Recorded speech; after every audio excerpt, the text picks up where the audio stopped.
Versículo 1. Havia um homem na terra de Uz, cujo nome era Jó. Esse homem era íntegro e reto, temia a Deus e se desviava do mal. Essa expressão era íntegro em hebraico, é a palavra tam. Tam em hebraico quer dizer uma pessoa completa. Traduzindo o hebraico em miúdos, Jó era um cara gente boa, competente, bem-sucedido, bom pai, bom amigo, bom vizinho. Se Jó estivesse aqui na igreja, ele estaria sendo homenageado como o melhor ancião da igreja. Se ele estivesse entre os líderes de jovens, ele estaria sendo homenageado como aqueles que destacou. Se ele estivesse na Câmara do Comércio de Salvador, ele seria agraciado ali com a medalha de honra ao mérito. Ele ganharia o título de cidadão honorário de Salvador. Tudo. Jó era bom em tudo. E além de ser bom, sabe aquele bom que até dá raiva? Era o Jó. E além de ser bom em tudo, Jó também se desviava do mal. Aí a Bíblia fala que um belo dia, ele tinha filhos e filhas, ele estava vendo os campos dele, todos aí, os filhos, os animais, cada vez prosperando mais ainda.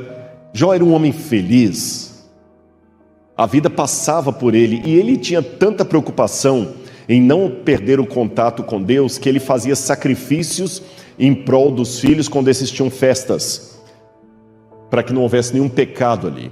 Até que um dia a Bíblia fala que houve uma reunião no céu, e os filhos de Deus foram comparecer perante o Senhor. E enquanto os filhos de Deus, que eram anjos, seres de outros mundos não caídos, estavam diante de Deus, veio também Satanás entre eles. E Deus pergunta para Satanás: o que você está fazendo aqui? E Satanás falou assim: vim de rodear a terra e passear por ela. E Deus falou assim: você já viu meu servo Jó?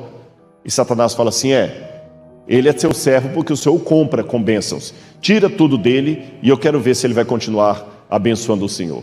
Deus permitiu. E Satanás começa a punir Jó. A primeira notícia que Jó recebe é que os campos dele haviam pegado fogo, ele perdeu tudo. Depois Jó rasgou as vestes quando ele descobriu que os seus filhos também foram mortos num saque. Para piorar, depois de ter perdido toda a sua riqueza, ter perdido todos os seus bens e os seus filhos terem morrido, ele começou a ter doença de pele. E para piorar tudo isso, a esposa dele ficava sempre no ouvido ali, incomodando: amaldiçoa a Deus e morre, por que você insiste tanto na sua inocência? Depois vieram 3 amigos de Jó e começam a dialogar com ele o livro todo. E vão dialogando. Jó perde a paciência com as falas deles e fala o seguinte: ora, vocês esqueceram que Deus está me punindo? Os amigos: não fale isso, Jó, não fale isso, tema a Deus. E Jó falou o seguinte: eu sou inocente, ele é que está me punindo, eu não sei porquê. Os amigos: Jó, para com isso, tantas pessoas você aconselhou, agora que você está com problemas, você mesmo não aceita conselho? Até que no final, um 4º elemento aparece, mais novo que os demais, e esse é o único que é agraciado por Deus, que Deus aceita eu quero entrar na parte do diálogo com Deus, que Deus aceita a fala dele, Eliú. E finalmente, Deus aparece para Jó, num redemoinho. E quando Deus aparece para Jó num redemoinho, Deus fala assim: Jó, onde é que você estava quando eu fiz isso, quando eu fiz aquilo? E recupera tudo o que Jó tem. Como eu falei, uma história que, olhando grosso modo, ela parece assim trazer muitos problemas. Aliás, o próprio hebraico de Jó já é complicado. Jó tem o hebraico mais difícil de todo o Antigo Testamento.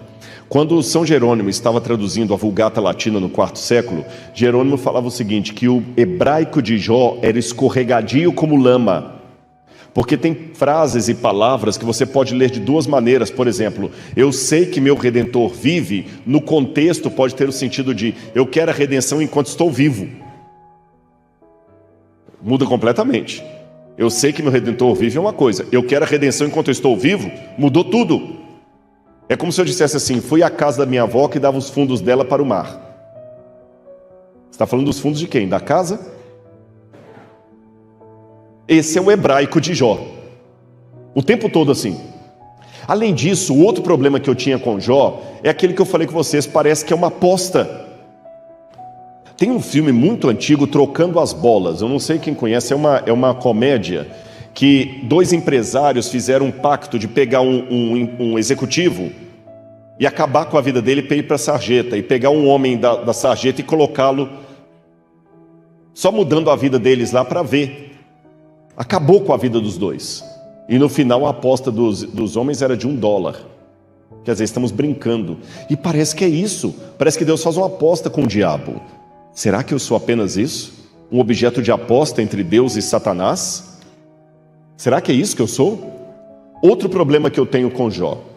Quando você analisa o que os amigos de Jó falam, é só coisa verdadeira. Pastor Eduardo está aqui, sabe como é que quando a gente prega na internet, qualquer coisa que você fala para mais ou para menos, vira de ortodoxia a heresia em 2 minutos.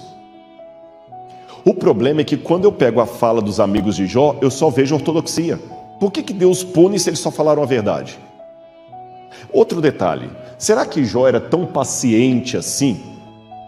Depois de perder seus filhos, a saúde, Jó enfrentou ainda a revolta da mulher e a incompreensão dos amigos. Jó ergueu aos céus 16 vezes a mesma pergunta: por quê, por quê, por quê? Mas olha bem, é realmente... Agora, onde é que está isso na Bíblia? E o pior é que não vem só com esse negócio de o verdadeiro cristão não pergunta por quê e sim para crer, que talvez jogaram isso para você.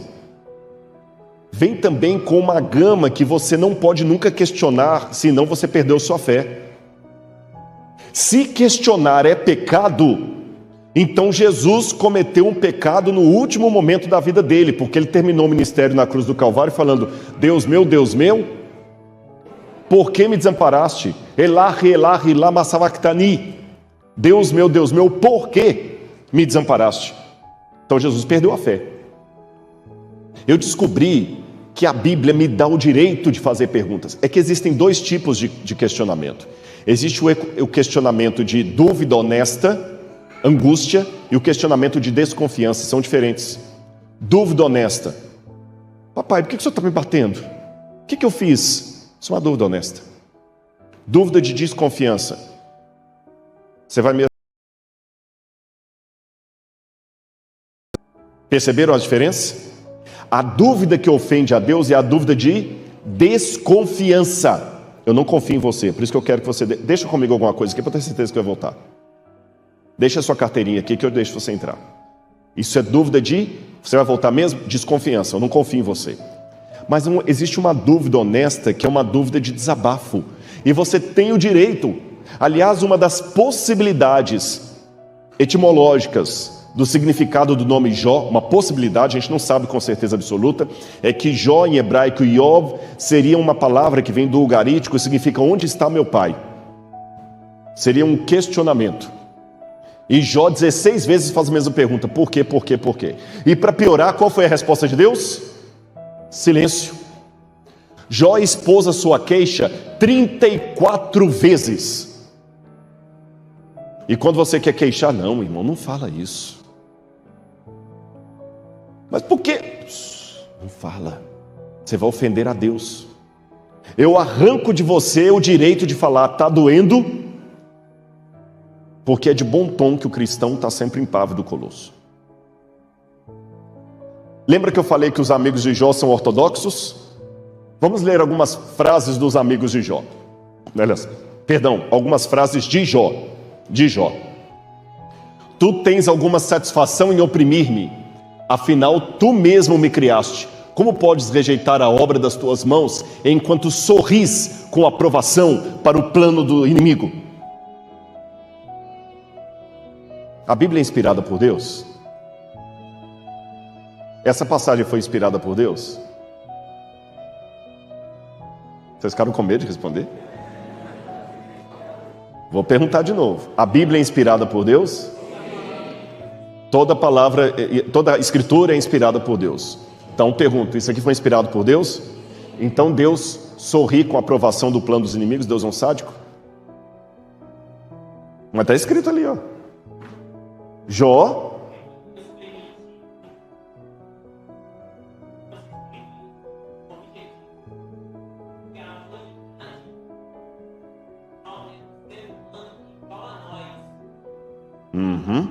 Agora, eu vou repetir o que ele falou fora do microfone, e o pessoal de casa talvez não ouviu. Ele falou o seguinte: Deus permitiu que aquilo fosse revelado para que a humanidade visse que Jó era um ser humano exatamente igual a nós. Foi isso que você falou, não é?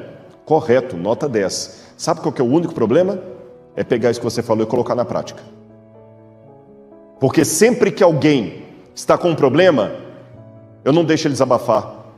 Eu calo a boca dele com frases de efeito. A pessoa acabou de perder um ente querido no acidente, está lá chorando. Calma, não é mais da ressurreição. Às vezes o que a pessoa só quer é chorar. Eu vou mostrar algumas frases dos amigos de Jó e vocês vão entender. O problema, meus irmãos, eu vou falar com vocês. Deus é menos ofendido pela sinceridade de um pecador do que pela hipocrisia de um santo. Não estou com isso querendo dizer que você agora pode blasfemar à vontade. Não, mas é que perante o céu existe uma diferença nítida entre a blasfêmia e o grito de dor. Até quando, ó Senhor? É diferente da besta do Apocalipse que está com a cabeça repleta de blasfêmias. Cuidado com a forma como você vai consolar os demais.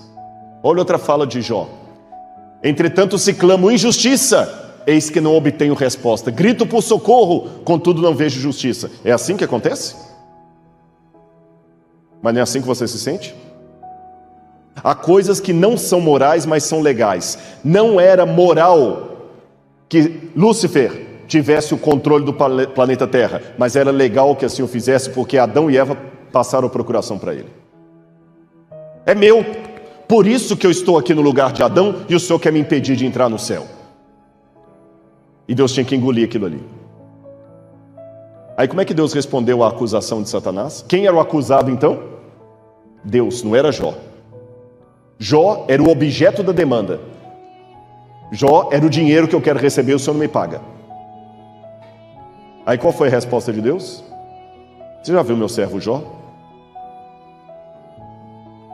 Havia muita gente ali vendo a situação. Deus podia mandar o diabo calar a boca, cala a boca, você vai embora. Mas Deus não é aquele. Deus é onisciente, mas Ele lida com criaturas que não são. Então Ele pacientemente dá justificativas e explicações de coisa que em tese Ele não precisaria dar. Você já viu meu servo Jó? Mas o senhor compra Jó. Ele falou, não compro não. Pode ir lá. Jó vai ser o meu argumento. Vamos ver se ele quer ficar com você ou comigo no final. E aí começa toda a derrota de Jó, mostrando que Deus não quer um Jó super-herói. A força que dá legitimidade ao caráter de Deus não é você ficar como um impávido colosso, sem nunca cair, sem nunca tropeçar, sem nunca duvidar, sem nunca questionar. Significa em você falar, está doendo, pai, eu não estou entendendo, mas o Senhor está comigo e eu vou ficar com o Senhor. Irmãos, eu vou contar para vocês, teve muita oração que eu fiz, que na verdade foi só suspiro, choro e ranger de dentes, mas foram as orações talvez mais profundas da minha alma. E cuidado quando você ver uma pessoa sofrendo, sem saber o que está por detrás. Faz isso porque a gente sempre... Sabe aquela história do Kiko e do Chaves? Eu tenho um sanduíche e não te dou. A gente faz isso a vida toda, porque uma das melhores maneiras da gente se sentir bem é colocando holofote na desgraça do outro. Aí esquece da nossa. E tentando me convencer que aquilo não vai acontecer comigo. Aí entra a filosofia dos amigos de Jó. Não faça isso. Agora vamos às respostas de Deus. Me chama a atenção que Deus responde a Jó em 2 momentos. E aqui está o pulo do gato. Aqui está o segredo. Olha como é que Deus aparece para Jó. Vamos ler aqui comigo, por favor. Jó capítulo 30.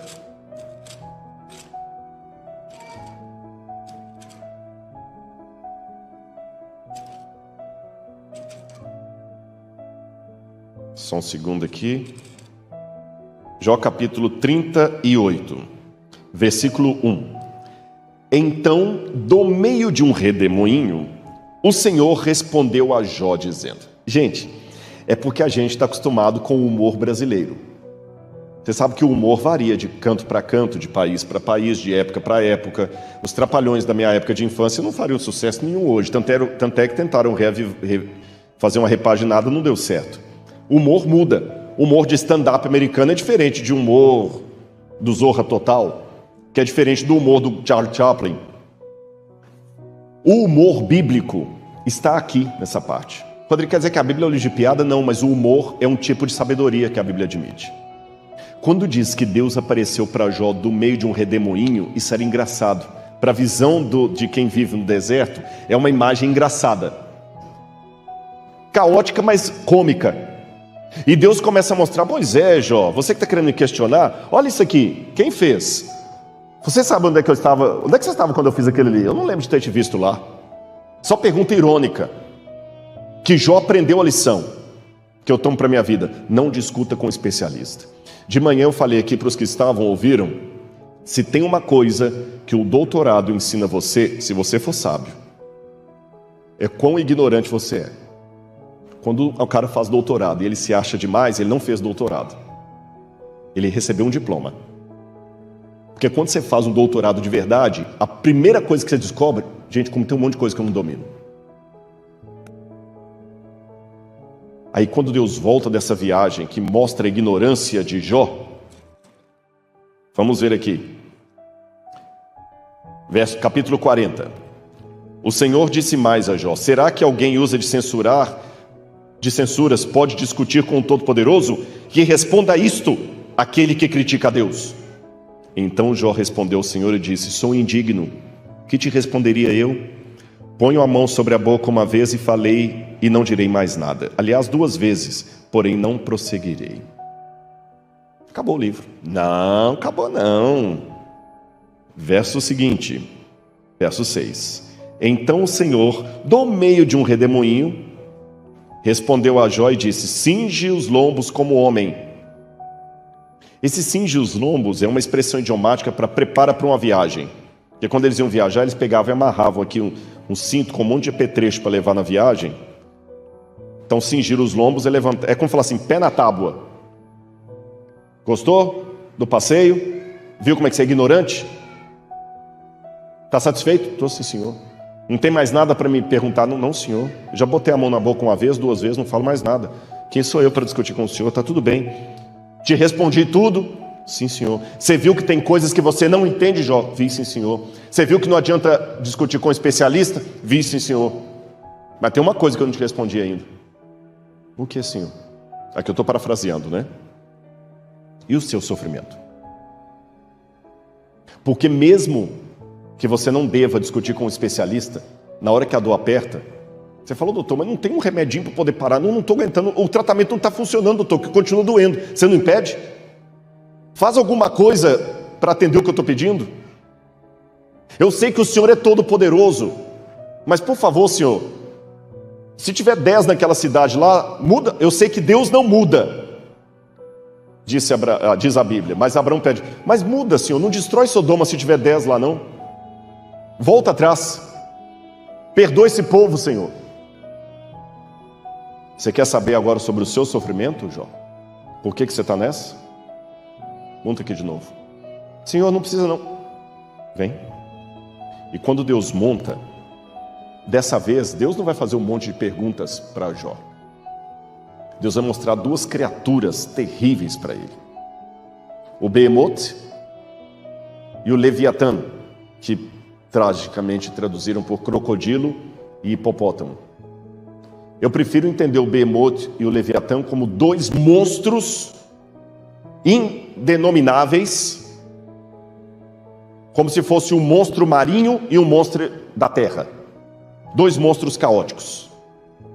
E sabe por que Deus mostrou para Jó 2 monstros caóticos? E é mais, Deus não apenas fez esses monstros caóticos, como Deus destrói esses monstros, que aqui no capítulo 40, verso 19 diz: este aqui é a obra-prima dos feitos de Deus, daquele que o fez e o proveu de espada. E Deus luta com esses 2, e Deus luta de tal maneira que Jó fica com medo. Jó fica com medo.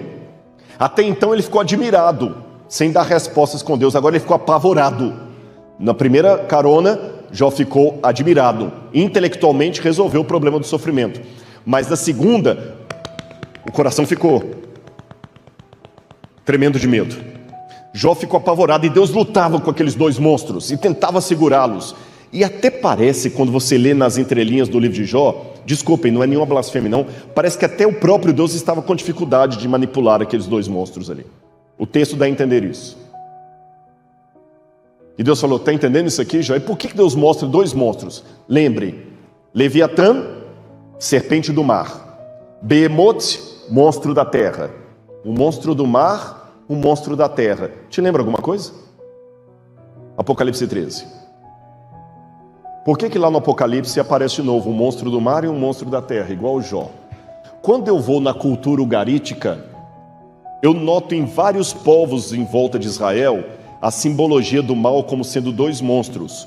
Uma serpente ou dragão do mar, que tem 7 cabeças, uma ferida de morte. Está vendo aqui? O deus El de Ugarit, ele está cortando uma das cabeças da serpente do mar, ou dragão, que tem 7 cabeças. E eu vejo também outros textos falando do monstro do mar. Parece que o mal é sempre apresentado como sendo dois monstros. E como o povo vivia naquele jogo de imagens, Deus partiu do conhecido para o desconhecido. Agora que Deus luta com esses monstros, Jó começa a se lembrar de uma coisa que ele questionou a Deus lá. Jó capítulo 10, versículos 3 a 10, você pode ler com calma. Jó questiona assim, o Senhor porventura tem olhos de carne?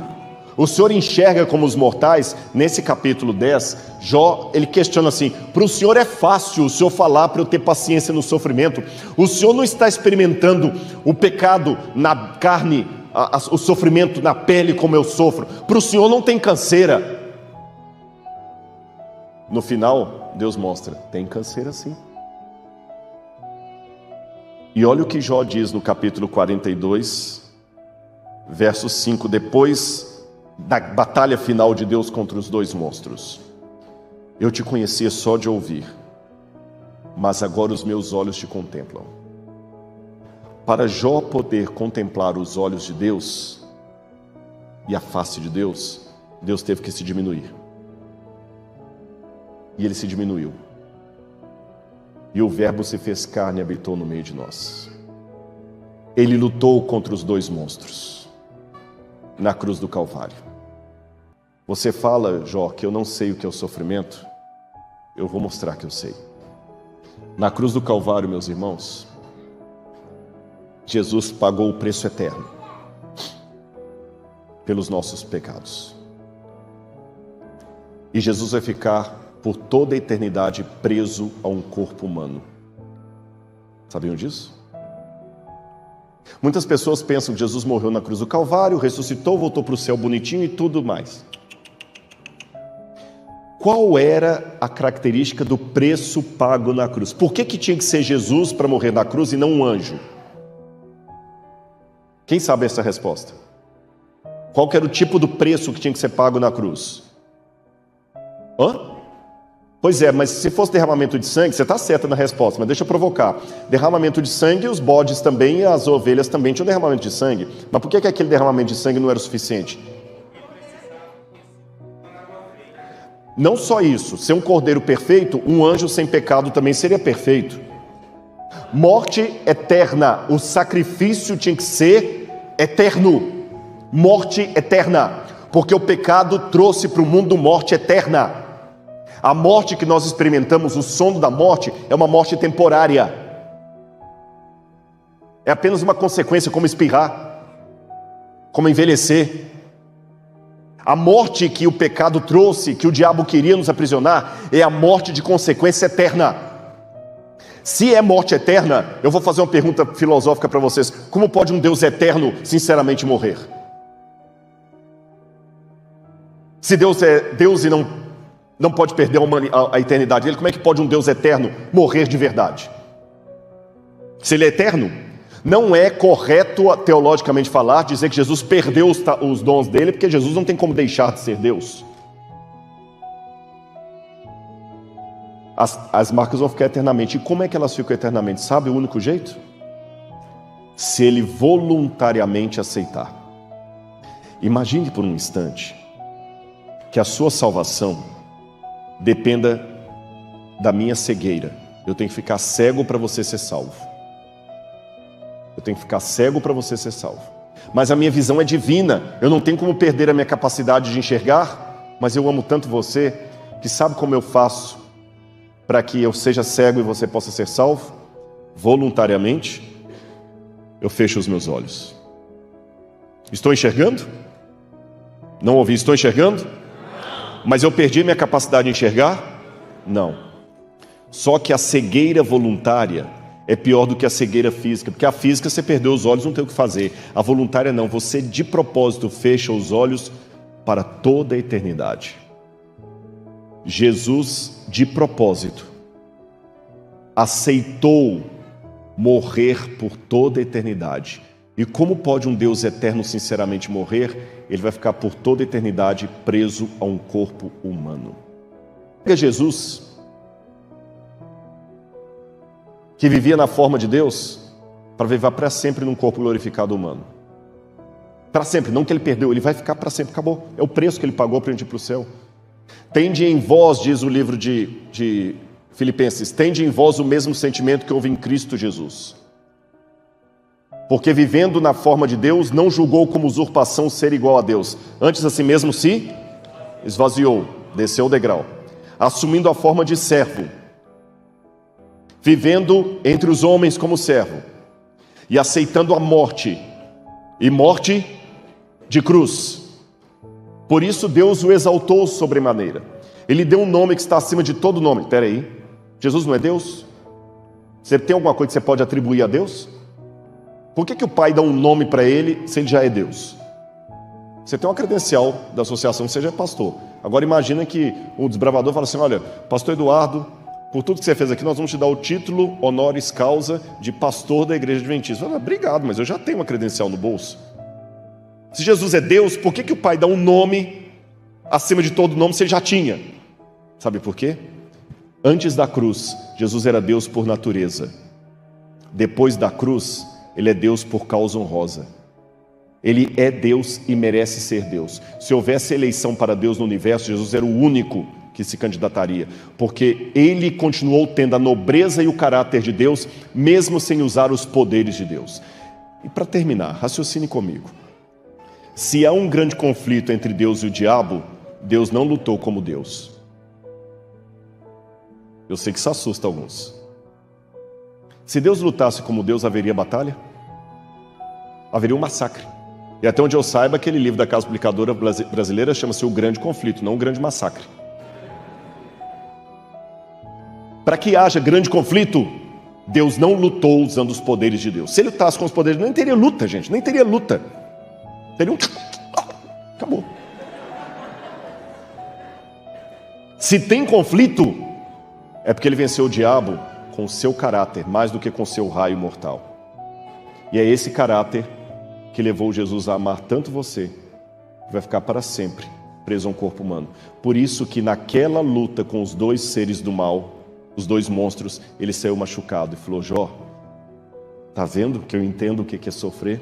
E Jó fala: Senhor, antes eu ouvia do Senhor só por falar mesmo, mas agora os meus olhos te contemplam.